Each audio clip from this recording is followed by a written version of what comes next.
Nyanyian Cinta dari Buntu Kabobong. La Kalando Palapana, pangeran tampan dari kerajaan Tindalu. Sebuah kerajaan yang berada di kaki Gunung Bambapuang, Enrekang. Kalando adalah cucu dari Raja Tindalun tua. Ayahnya adalah seorang lelaki tampan yang disebut Melaurilangi atau Tumanurung yang muncul dari sebelah selatan Bambapuang. Sedangkan ibunya putri cantik kerajaan Tindalun. Kalando, engkau telah dewasa, sementara aku semakin tua. Persiapkanlah dirimu untuk menjadi Raja Tindalu. Iye Puang. Tetapi sebelum menjadi raja, carilah dulu pendamping hidupmu. Sebab pemimpin tanpa wanita di sampingnya tentu tidak lengkap Kalando. Karena wanita itu adalah tempat kita bersandar, mengasuh, membenamkan kepala dalam pangkuannya di malam hari. Sampaikan keluh kesah pekerjaan yang pelik dan rumit. La Kalando menekur ke lantai dan menyimak baik-baik apa yang disampaikan oleh ayahandanya. Sebagai anak yang ia akan menuruti titah ayahnya tersebut, ia menyadari kalau selama ini ia hanya berjalan ke sana kemari dari kampung ke kampung dan tidak juga menentukan pilihannya pada seorang gadis. Berpacar-pacaran adalah kebiasaan pria muda di kala itu. Gaya hidup rakyat Tindalu memang sungguh berlebihan. Kerajaan Tindalun amat kaya dengan sumber daya alamnya.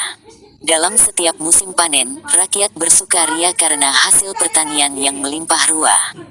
Karena kondisi ini mereka lantas lupa diri. Suasana hura-hura nyaris tak terlewatkan setiap saat. Tabiat penduduk berubah. Mereka tidak lagi menjunjung tinggi budaya dan adat istiadat leluhur. Seks bebas merajalela warnai kehidupan mereka. La Kalando, saya dengar Raja Supa memiliki putri cantik dan jelita. Berangkatlah ke sana, lamar putri itu untuk istrimu. Bawalah semua yang kau butuhkan. Usai menikah dengan putri Raja Supa, La Kalando Palapana diangkat menjadi Raja Tindalu. Ia memerintah didampingi istrinya yang berdarah Bugis Sawito.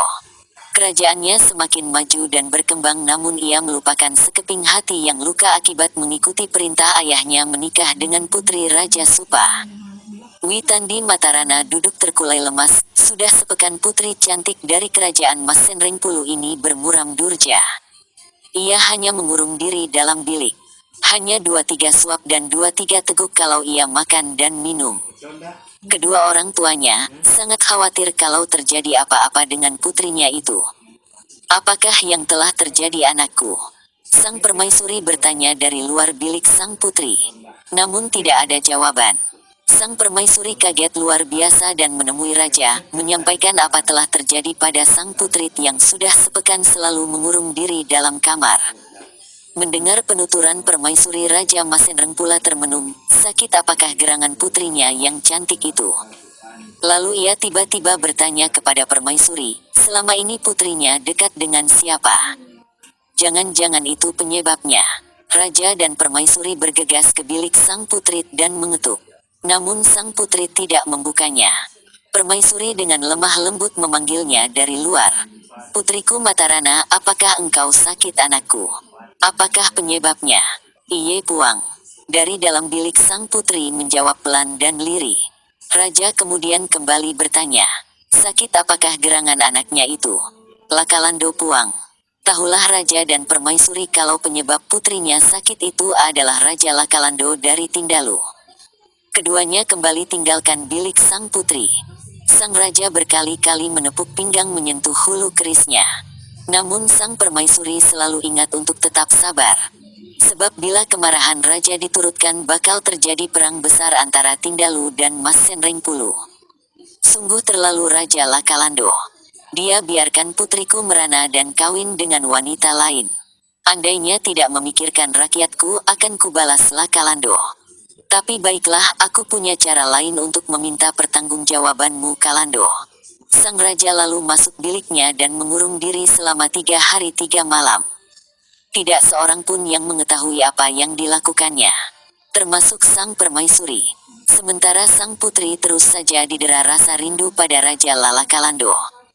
Dalam tirakatnya, raja dengan kekuatan batin bermohon kepada dewata untuk mengantarkan jiwanya dalam menemui La Kalando.